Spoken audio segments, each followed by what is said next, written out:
आज हम बात करेंगे यूपीएल लिमिटेड के बारे में, यूनाइटेड फास्फोरस लिमिटेड। किस तरीके से कंपनी का परफॉर्मेंस है, कंपनी का मार्केट शेयर क्या है, कौन कौन से कंपटीशन है और कंपनी किस किस कंट्रीज में काम करती है, वो हम जानने की कोशिश करेंगे इस वीडियो में। नमस्कार, मैं अजीत सिंह स्वागत करता हूं आपके चैनल ठाकुर कैपिटल में।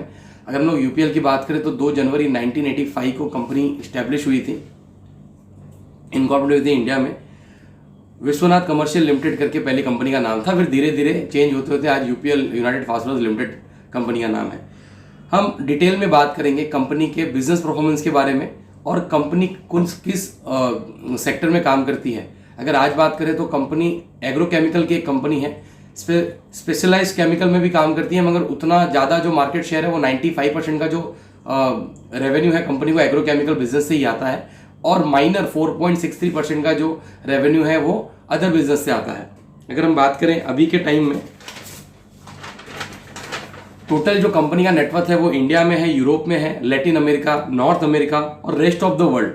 अगर हम बात करें तो जो इंडिया है वो दुनिया का चौथा सबसे बड़ा देश है जो एग्रोकेमिकल के जो प्रोडक्ट्स हैं वो प्रोड्यूस करता है। जो यूपीएल है वो दुनिया की 5वीं सबसे बड़ी कंपनी है जो एग्रोकेमिकल कंपनी में जो सबसे बड़ी कंपनी है इंडिया में, ये पहली कंपनी है।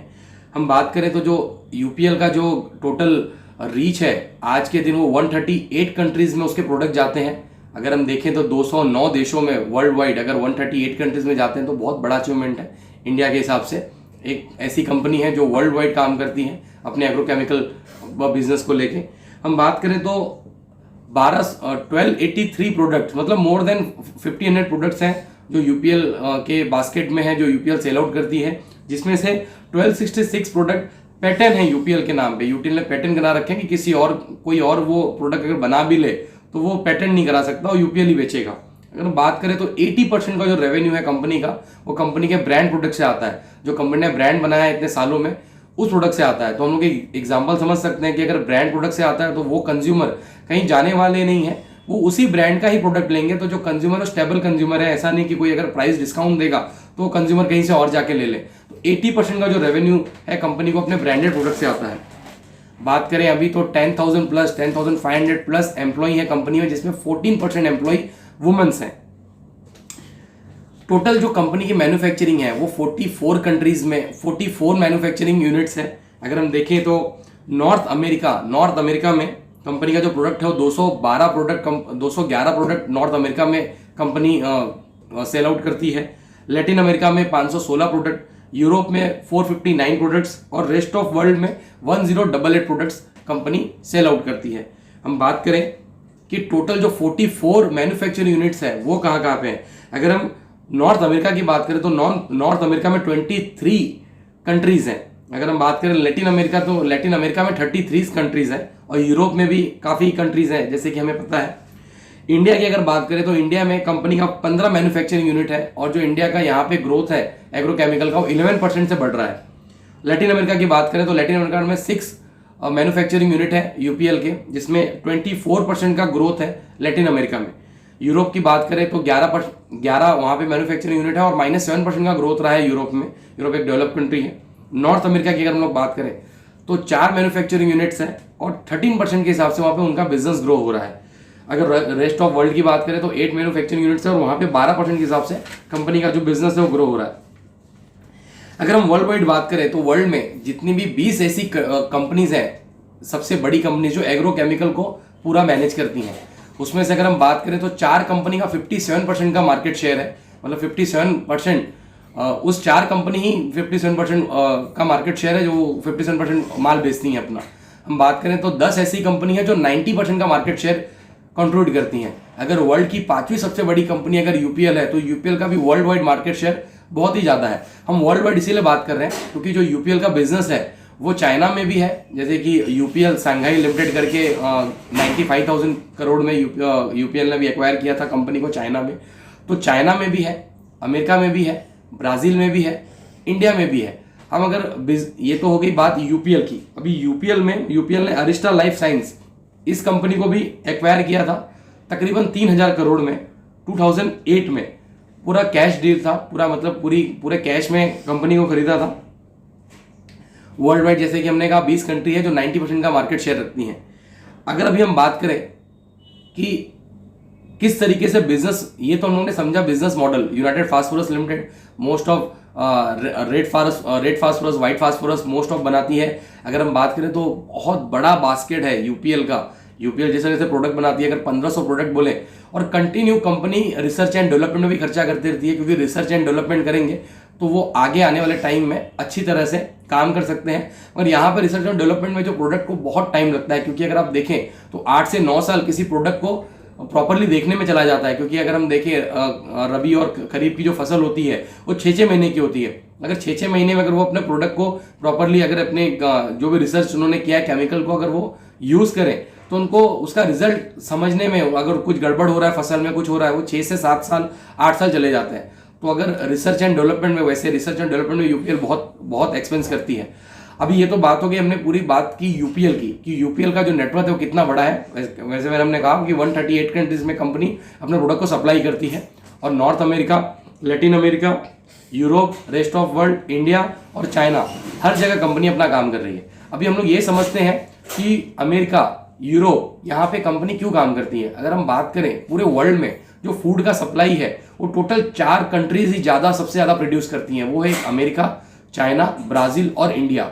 अगर हम प्रेजेंट की बात करें, एट प्रेजेंट, तो जो यूपीएल का प्रेजेंस है वो हर जगह है। अमेरिका, यूरोप, चाइना, ब्राज़ील और इंडिया। अगर ब्राज़ील की बात करें तो ब्राज़ील में जो यूपीएल है वो वहाँ की चौथी सबसे बड़ी कंपनी है। इंडिया में फर्स्ट सबसे बड़ी कंपनी है, और मैक्सिको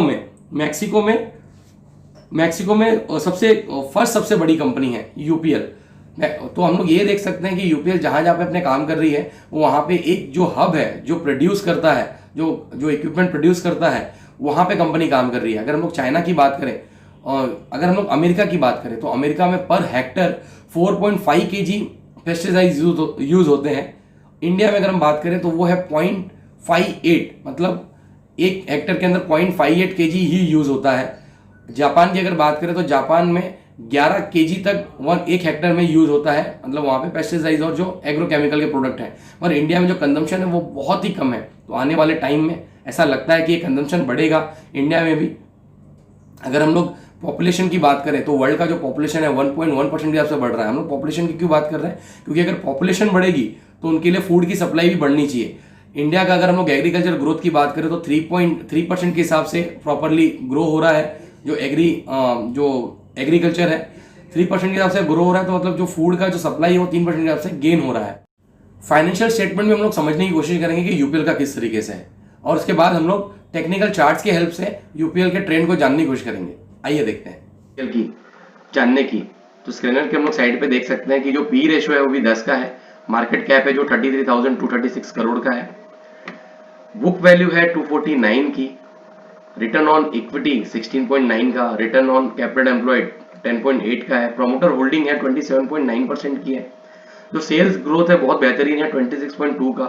जो सेल्स है वो 36,805 करोड़ का हुआ था। अर्निंग पर शेयर 30 रुपीज का है।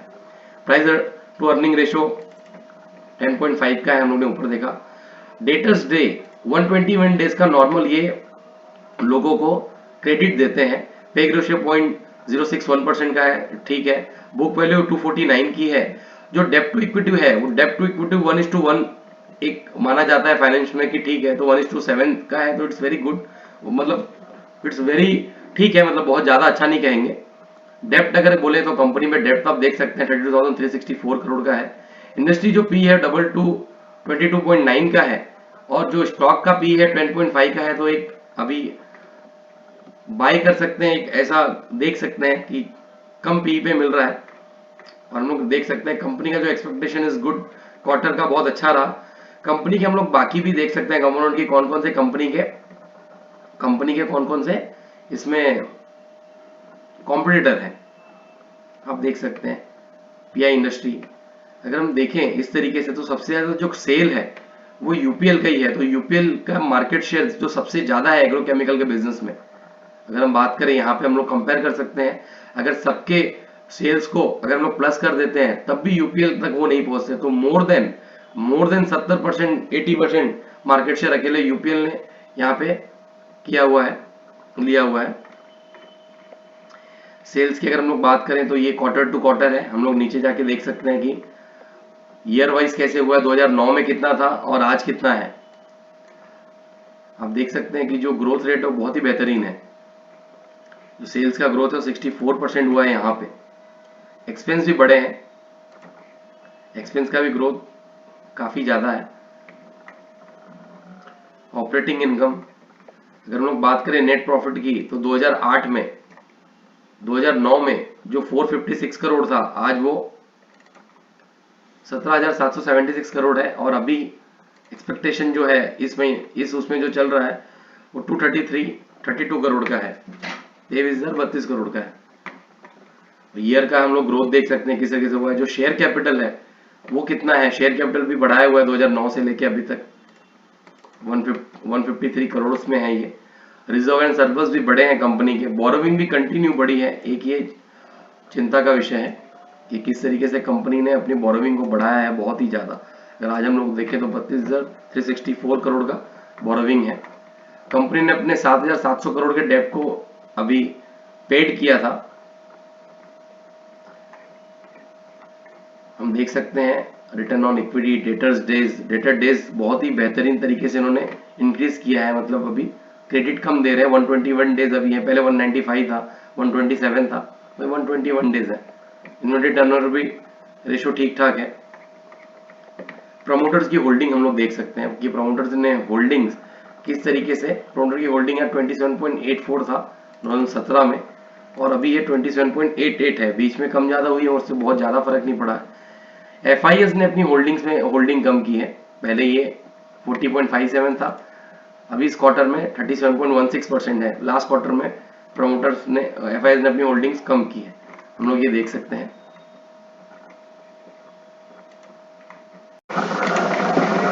चार्ट के अंदर हम समझने की कोशिश करते हैं यूपीएल के बिजनेस परफॉर्मेंस की चार्ट पे, कि चार्ट पे किस तरीके से यूपीएल ने अपने आप को स्टैब्लिश किया है। अगर हम देखें तो जो यूपीएल का जो शेयर्स प्राइस था वो पहले 92 रुपीज था 2007 में। लो अगर बोले तो 52 रुपीज का है 2013 में भी यूपीएल का प्राइस ज्यादा नहीं था, वो 79-80 रुपीज के नीचे नजदीक में था। 2014 में भी यूपीएल का प्राइस था वो 100 रुपये था। उसके बाद अगर हम देखें तो ये ऑलमोस्ट, मतलब आप देखें 2014 से 2019 के बीच में 700 रुपये का हाई मारा है। ये तो बात हो गई। अगर हम लोग बात करें क्वार्टरली बेसिस पे, तो जिस तरीके से हर एक बैंक ने, सब लोग ने अपने 50 EMA को टच किया था, उसी तरीके से यूपीएल ने भी अपने 50 EMA को टच किया है। अगर अभी हम लोग बात करें तो यूपीएल एक नीचे नया लो करके, मतलब अब 240 का लो करके वापस अब ट्रेंडिंग हुआ, और एक बार 546 का हाई बना के वापस नीचे थोड़ा रिट्रेसमेंट किया है। और फिर एक वापस न्यूज़ की वजह से आप देख सकते हैं कि इस वीक का कैंडल ने, तो इस वीक ने भी 495 का हाई मारा था, और जो अभी क्लोजिंग है 435 की है। अगर हम लोग बात करें डे में, तो डे में भी बहुत अच्छी तरीके से यूपीएल ऊपर जा रहा है। अगर हम देखें तो ये एक सपोर्ट जोन है यूपीएल का भी, कि यहाँ पे 401 रुपये 399 का एक सपोर्ट जोन है, और यहाँ से अगर हम चाहिए तो हम लोग बाय कर सकते हैं, और ये स्टॉप लॉस के साथ। और टारगेट 495 होगा फर्स्ट। यूपीएल कल भी 54 रुपीज गिरा था, आज अगर मॉर्निंग में देखें तो यूपीएल में 456 का हाई मार के वापस 435 के क्लोजिंग दी है। आवरली चार्ट में देखें तो आवरली चार्ट में भी एक यूपीएल ने 50% का रिट्रेसमेंट किया। अगर हम यहाँ से देखें तो इस तरीके से यूपीएल गिरा था,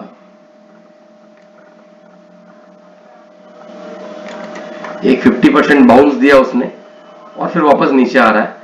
अगर इस लो को नहीं ब्रेक करेगा 416 को, तो यूपीएल को हम लोग इजीली बाय कर सकते हैं फर्स्ट स्टेज टारगेट के लिए आवरली चार्ट में, मतलब 457 के लिए। आप ये देख सकते हैं। अगर हम लोग इंडिया की बात करें तो इंडिया एक एग्रीकल्चर इकोनॉमी है, और एग्रीकल्चर से इंडिया में 50% लोग को रोजगार मिलता है, एम्प्लॉयमेंट मिलता है। और जो गवर्नमेंट का जो फोकस है वो आने वाले 5 साल में 2024 तक किसानों का जो इनकम है वो डबल करना है, एक फोकस है। तो गवर्नमेंट भी बहुत ही बेहतरीन तरीके से काम कर रही है, और वो जैसे कि यूपीएल है, यूपीएल के ऐसे ऐसे सेंटर भी हैं जहाँ पे यूपीएल फ्री ऑफ कॉस्ट किसानों को अपडेट करती है कि किस तरह की मिट्टी है, कौन से प्रोडक्ट आपको लगाने चाहिए, और उनको टाइम टू टाइम गाइड करती रहती है कि उनके फसल की जो क्वालिटी हो किस तरीके से बेहतरीन हो सकती है।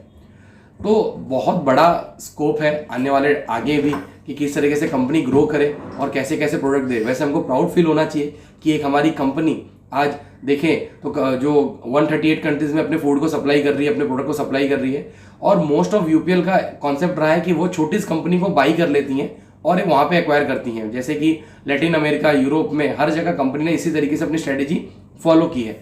रिसेंटली कंपनी पे भी आरोप लगे थे कि कंपनी ने अपने फंड को यहाँ वहाँ लिक्विडेट किया है सेल्स कंपनी बना के, मगर जो प्रमोटर है कंपनी के वो 1985 से रज्जू जी सराफ है और उनके बेटे विजय सराफ ये टोटली देख रहे हैं कंपनी के जो ग्लोबल सीईओ हैं।